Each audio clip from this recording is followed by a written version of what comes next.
Thank you, Chair. Mr Townsend, I have almost the inverse problem that you've just described, and I think we can see this in all of our high streets, which is empty properties that are stood vacant for many years, often attracting graffiti and other kinds of antisocial behaviour around them. I can think of several properties even in my own constituency and early in Woodley. I'm sure that we can all think of those examples. So given that we have both the blight of, as you just described, landlords getting rid of empty properties too quickly to potentially dodgy tenants, but also we have these empty properties that stay a blight on our high streets. How would you tackle the latter issue?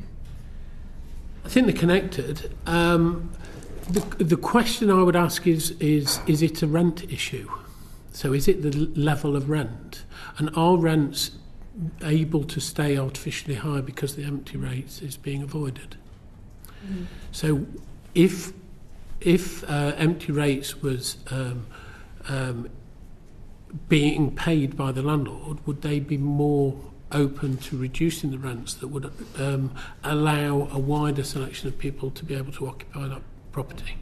So you would argue that the avoidance behaviour is actually inflating the commercial rent on high streets? I think there's a risk that that is the case. Yeah, yeah. Are there other measures that you think would help reduce vacancy on high streets? Rather a large extent, I'm really focused on the business rate side of things. Now, in terms of, I've mentioned small business rate relief already. So a property with a rateable value of under 12,000 pays no rates if it's occupied. Of course, if it's unoccupied, it's 100% empty rates. So government could consider whether those levels that are set in statute are still relevant today, because they haven't changed for a while, and whether if the cap on rateable value was increased, it would incentivise occupation because it would be not paying any rates. They'd get full small business rate relief. Yeah. So that's another option. Yeah. Thank you. Mr Monaghan, is there anything you might add to this question of getting rid of vacant shops? Not on the sense of how you would incentivise. Yeah. Okay. Yeah. I take your point that is the other side of the argument. Yeah, yeah. And secondly, we just talked about box shifting, but I wonder if there's an element of responsibility shifting or blame shifting among the different agencies that are involved in tackling high street evasion of taxes. We've just heard about how local authorities are involved and the Ministry of Housing and Communities at one level. Then there's also, of course, HMRC and then the Valuation Office Agency. And then, of course, there's police and National Crime Agency and enforcement. And even speaking to other MPs, and my experience in my own constituency is often people don't know who's responsible and don't know who's going to do the actual enforcement. So I wondered to both Mr Monaghan and Mr Townsend, we've seen that there's a big national debate right now about Treasury reform and about fiscal devolution and increased devolution of powers. In the midst of that debate, what do you think would be a better arrangement to make sure that everything is joined up and the enforcement actually happens? Mr Townsend.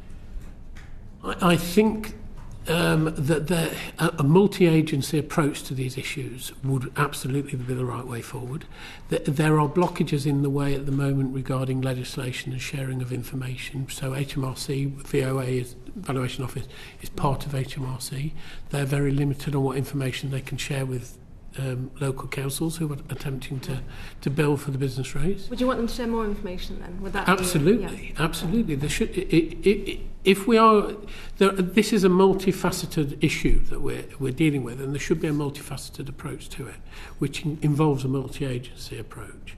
So all the different organisations ought to be working together and be able to share information more freely than they can do currently under the current legislation, so that it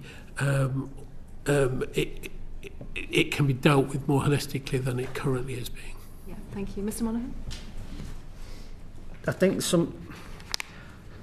we have very weak sanctions in this country, and they are less and less frequently implemented. So the UK Public Account Committee in 25 criticised HMRC for the fall in the number of criminal prosecutions for tax evasion, and it fell again since they made that criticism. It's down again. Yeah. I look at the same trends visible when it comes to prosecuting the enablers of tax evasion, which is reduced by 70% in the last 5 years, we're talking a handful of people basically being prosecuted. And the killer for me is the new law that was introduced 9 years ago, which was designed to prosecute people who facilitated tax evasion. There has been one prosecution to date in 9 years. Yeah. And if you talk to people at HMRC, the problem is the burden of proof to get a prosecution is so ridiculously high, it is impossible to get a prosecution. Not even one conviction, one prosecution in 9 years. So I think it's incumbent on all of us in a way sometimes to design the legislation in a way that it actually can bite. That is obviously a piece of legislation that is impossible to bite. So I still think that this general thrust I see right now, though, which is the way we deal with phoenixism, is we simply identify the directors and we ban them for a few more years. That's not going to do anything. In my opinion, we have to go, people have to think if they are fraudulently doing this year after year, there are cars on the line, there are houses on the line. That is the only way we get to this. It is interesting, though, that RSM did a Freedom of Information request very recently, and they did say that HMRC is now deploying more frequently personal liability notices and joint and several liability notices. And that's something I know the government's been urging them to do. I don't have a sense yet, though, are things up by 10%, are they up by 50%, are they up by 300%? But that's the direction of travel, because the way tax avoidance works in this country is once a scam is invented, the snail farm, or the box scheme, or the phoenixing, and people see it, it's like wildfire. It goes through the country, and all the accountants know about it, and all the businesses know about it. And then I met a guy just at a conference last week, financial services conference. He was literally crying, saying he was a decent man, an accountant. He said, every one of my clients asks me to do this, this and this, which is fraudulent, because their accountant lets them do this, this and this, and they tell me they'll move if I don't do it. And how does he act in that circumstance? So we have to find a way to, when these wildflowers start, to put them out immediately, and we'll put them out immediately if people do time. Ms. Cheeseman. Yeah, I think that the communication element, having the legislative powers is obviously really important, but also communicating to the public, to businesses, when prosecutions do happen, when there is a way of... They're on the way down. You can't make a big deal if prosecutions going down. Well, we have to address that, of course, as well. But I think that certainly on the tobacco side, one of the key concerns that we have is that HMRC doesn't always communicate when it has, successfully prosecuted someone. So through the track and trace system, it will, prosecute people, will levy fines, but they're civil fines, and they sort of don't tell anyone. Yeah. Well, they don't even try. And I think, it's important that businesses both it is real that they can be, that the prosecutions do happen, and we obviously have to address the barriers to that, but when they do happen, that it's out there and communicated. Well, I think, as Mr. Monaghan said, often HMRC doesn't take a case because the cost for the relative success, whereas there is a school of thought that says it sets an example, but it's a costly example on a cost-benefit analysis. So it's a political decision, ultimately, that might need to be taking place. But Mr. Townsend, you wanted to briefly come in and then... I did. I just wanted to say that in my experience, there's been quite a proliferation of companies that operate schemes, speaking to the point member made, that are openly advertising rates avoidance. You don't even need to get anywhere near evasion, because rates avoidance in the current climate is so simple. There are so many exemptions and removals from the rating list for very good reasons that people are running through all those reasons and working schemes around them, such as the faith rooms. That's a very good example. Landlords are actually paying quite significant amounts of money to organisations that will operate the scheme from their premises to avoid the rates. Mr. Bobby Dean, MP. Thank you, Chair. Mr. Townsend, I just wanted to raise with you the prospect of reforms in the areas of business rates, and this committee's heard lots of evidence about different reforms out there. One of them, a proportional property tax or a commercial landowner level, would put all the liability onto the property owner going forward. Now, there's discussions about whether or not those rates in effect would be passed on through rent, but picking up on your comment earlier, you said that there's kind of this perverse disincentive where even if they don't collect rent, it doesn't matter because they're relieving themselves of that business rates burden. If it was always the landlord that was responsible, would that not drive them towards finding somebody who's going to more reliably pay their rent because it basically helps them cover their costs for business rates too? Or do you think putting the entire onus on the property landlord might have other effects? Well, speaking on behalf of local government, which is my background, I believe in localism and the connection of businesses within the locality they're in, and there is an issue between ownership. A massive amount of property these days is not even owned by UK companies, let alone within the borough.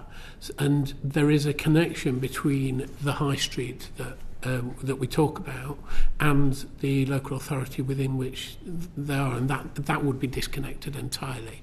There are arguments for a different form of a tax, such as land tax, but then you get into areas of understanding how would you value it. Is it highest and best use? But just leaving aside all those other elements, because we're not going to work that out in today's session, and assuming maybe there could be maintained some sort of local revenue link for authorities. Just specifically on the tax evasion measure, do you think that would create the right level of incentive for the landlords to have responsible tenants? I don't think it's necessary to break that local connection to that extent. I think it would be perfectly possible to keep the local connection between the occupier and the local authority, but to deal with create an anti-avoidance piece of legislation that would deal with the exception to the rule. Okay, thank you, Chair. Thank you very much, Mr Dean. John Glenn, MP. Yes, I've got two questions for Mr Monaghan. I'd like to address the issue of the implications for sound businesses of illicit activity. And I just wondered if you've got any quantification of the negative consequences for law-abiding business people on our high streets for dealing with the tax evaders who aren't doing the right thing. Is there any way that we can understand the implicit subsidy that exists? I'm not aware of any bespoke studies in the UK. I am aware that the IMF and the World Bank have done international studies where they try to look at what is the impact in countries where tax evasion and criminality is poorly policed, for example, and the effect that has on legitimate businesses. And they, for example, identify a massive reduction in productivity in those localities in the countries because the inefficient tax-avoiding businesses push out the efficient tax-compliant businesses.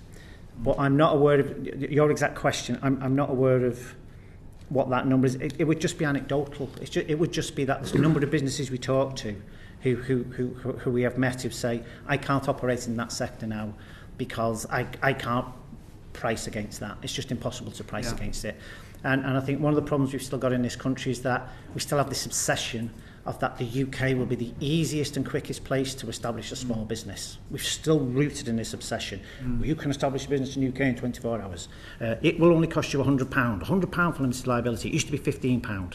Only cost you £13 to shut the business down at the back end, which is insane. So it's not just cheap to establish a business, it's cheap to shut a business, and we worry why we've got so much Phoenix in.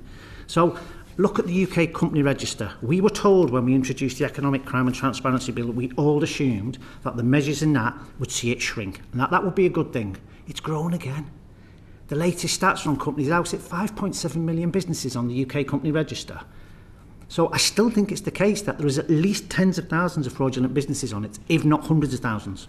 So until we grasp the nettle of this obsession, right, how on earth can any agency do compliance when the UK says you can have a business in 24 hours?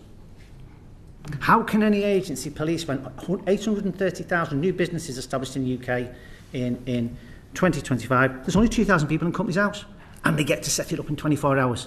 So we need to break the cycle. I would move to at least £250 as the cost of establishing a business in this country, which is the norm for Europe.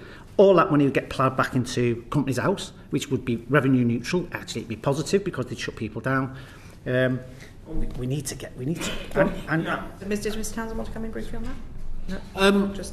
No, only to say that at £250 to set up a business would be a drop in the ocean compared to the business rates, and that has to be. I think it's a proportionate number. If you look at business rates is based on rateable value. Rateable value is based in retail areas on price per square metre.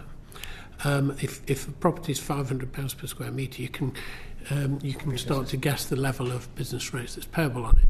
And the cost of setting up another company would not be put anybody off avoiding their business rates. I don't think if that's the method that they're using to avoid it.